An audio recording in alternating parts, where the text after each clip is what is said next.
Hi friends, welcome to Little Ukes. I'm so glad that you're here to play the ukulele with me today on this snowy day. So let's go ahead and get started with our snowy day ukulele jam. To play our snow day song, we're going to need 3 fingers on the first 3 frets of the first string to play a C major chord. It sounds like this.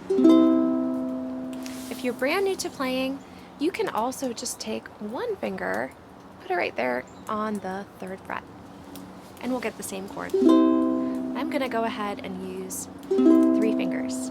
I'm going to use my right thumb to gently brush over the strings right at the edge of the fretboard here. Now this is a song I wrote about the snow to the tune of Are You Sleeping? Here we go. It is snowing, it is snowing, snowflakes fall, snowflakes fall. Play your ukulele when you have a snow day. Music for all, music for all. Let's do that again. Here we go.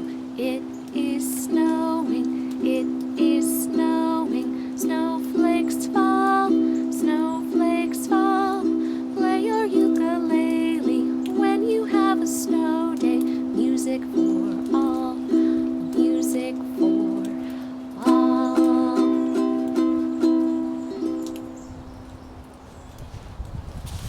Thank you for joining me, friends. My hands are a little cold now. I think I'm ready to go inside and have a nice cup of hot chocolate. I am going to leave a song sheet in the description below if you'd like to download the words to that song, and I hope you all have an awesome, snowy ukulele day.